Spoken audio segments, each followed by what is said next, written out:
कि माइनॉरिटी कब तक चुप रहेगी। आपने कश्मीर किया, आज तक शांति नहीं आई। आप बोल रहे हैं शांति आ गई, शांति आई नहीं। वहां के नेताओं को अभी तक गिरफ्तार किया हुआ है। वाईफाई अभी तक शुरू हुआ नहीं हुआ, कब हुआ, कल हुआ, क्या तमाशा है। पूरे चाइना में तो कोरोना वायरस पे कुछ डिस्ट्रिक्ट सील किए हुए हैं। आपने तो पॉलिटिकली पूरा कश्मीर को और खासकर श्रीनगर को, वैली को तो आपने सील कर दिया। बिल्कुल ऐसा कर दिया, दुनिया में आवाज उठ रही है।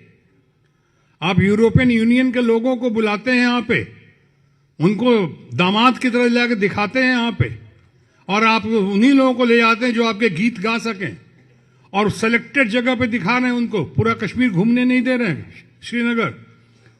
उसके बाद भी बात फैल जाती है। जब पता चलता है कोई टूरिस्ट नहीं जा रहा है, पता चलता है जो टूरिस्ट जा रहे हैं उनको बाहर निकलने नहीं दिया जा रहा है। यशवंत सिन्हा जैसा इतना बड़ा व्यक्तित्व, ये अपनी टीम के साथ जाते हैं, सिविल सोसाइटी के साथ, तो पहले तो इनको एक बार एयरपोर्ट से निकलने नहीं दिया जाता है, दूसरी बार इनको वहां वापस कर दिया जाता है, एक बार इनको कहा जाता है आइए आइए सर जरूर आइए, होटल में ले जाते हैं, कहता सर होटल से ही जो देखना देख लीजिए, होटल से बाहर निकलना मना है, प्रतिबंध लगा के। आज उसी यूरोपियन यूनियन का आपने पढ़ा होगा अखबारों में, कश्मीर के मामले में और सीएए के मामले में भी, नागरिकता कानून के मामले में 750 से ज्यादा एमपीज हैं यूरोपियन यूनियन के, उसमें से 651 ने कहा है, हालांकि भारत का आंतरिक मामला है, मैं उसका बहुत समर्थन नहीं करता हूं, मैं भी नहीं करता हूं कि भारत का आंतरिक मामला, लेकिन वो दर्द छलक गया और 651 लोगों ने कहा है 750 से ज्यादा में कि जो भारत में हो रहा गलत हो रहा है, हम उसकी निंदा करते हैं, हम कतई बर्दाश्त नहीं करेंगे। बात दुनिया भर में फैल गई है।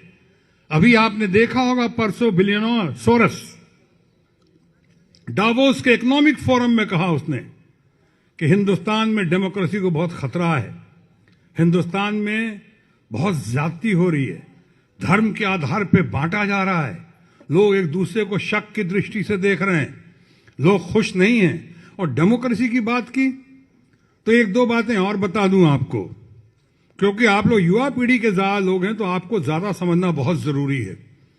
अभी अभी थोड़े दिन पहले आया था ग्लोबल हंगर इंडेक्स, दुनिया में सबसे ज्यादा भूखमरी का जो पैमाना है, भूख है या भूखमरी का ग्लोबल इंडेक्स, कितना सुन के आपको ताज्जुब होगा जिन्हें नहीं पता होगा कि ग्लोबल हंगर इंडेक्स में हिंदुस्तान का 130 या 125 या 150 देशों का आंकलन हुआ, उसमें 90 से नीचे स्थान है हिंदुस्तान का। इतनी भूखमरी, इतनी गरीबी है यहां पे, बेरोजगारी।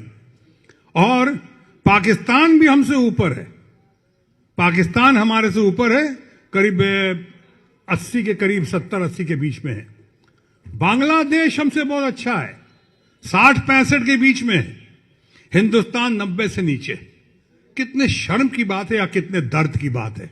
और अभी डेमोक्रेसी का मामला, डेमोक्रेसी के मामले में इंडेक्स में आया है दुनिया का पैमाना, जो हम शान से कहते थे कि दुनिया के सबसे पुरानी या दुनिया के सबसे बड़ी डेमोक्रेसी हमारे पास है, हम लोग तो लोकतंत्र पे ही जीते हैं, लोकतंत्र ही हमारा आधार है, कितना बढ़िया से पावर शिफ्टिंग होता है, एक जाता है दूसरे आता है। उसमें लोकतंत्र वाले में ईवीएम मशीन का जिक्र नहीं है। ईवीएम मशीन, अब तो इलेक्शन भी ईवीएम मशीन के सहारे हो रहे हैं, बहुत लोग देख ही रहे हैं, आपको सुन के ये भी ताज्जुब होगा।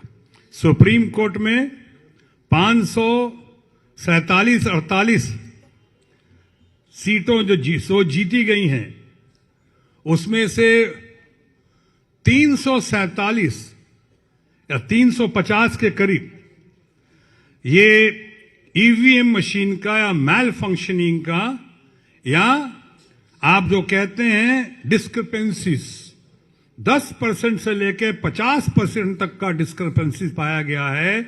सुप्रीम कोर्ट ने एक्सेप्ट करके, सुप्रीम कोर्ट ने उस पे इलेक्शन कमीशन को नोटिस भेजा है कि आप इसका जवाब दें, इसी महीने आना चाहिए उसको। अब क्या होगा सुप्रीम कोर्ट के बाद की बात है, बताए जा रहा हूं आप लोगों को कि कैसे कैसे हम कहां से कहां जा रहे हैं।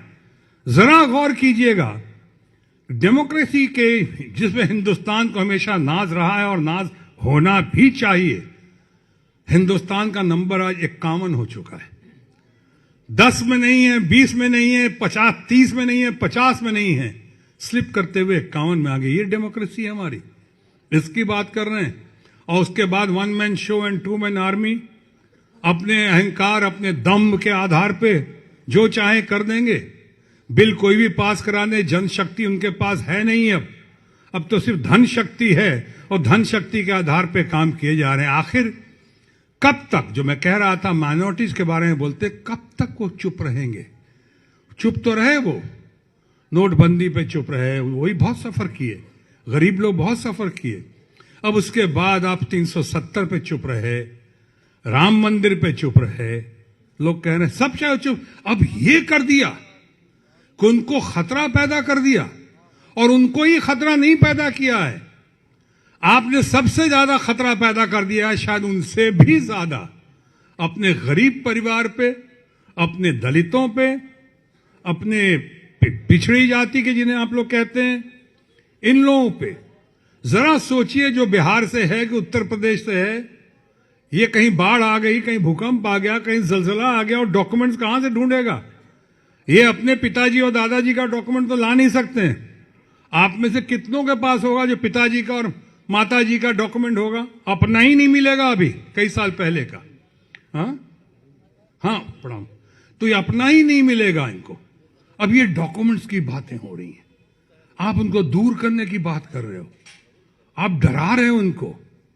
इस तरह से जो छात्रों के ऊपर अत्याचार हो रहा है, छात्राओं पे जो हो रहा है, अलीगढ़ मुस्लिम यूनिवर्सिटी में जिस तरह से घुस गए, लड़कियों के मार मार के लाइब्रेरी में, जेएनयू में जो हुआ, ये क्या तमाशा। आखिर कभी तो कुछ होगा, और वही कभी तो कुछ होगा घड़ी में हम आए हैं कि आज उनके ये सारे रूप देखकर, एनआरसी हो, सीए हो, एनपीआर और पॉपुलेशन रजिस्टर हो, इन सारों को देख के एक के बाद एक जो कहे जा रहे हैं और किए जा रहे हैं, उसमें हमें वही बशीर का वो शेर याद आता है कि दिन एक सितम रात करो हो, वो दोस्त हो दुश्मन को भी तुम मात करो हो, दामन पे कोई छींट ना खंजर पे कोई दाग, तुम कत्ल करो हो कि करामात करो हो।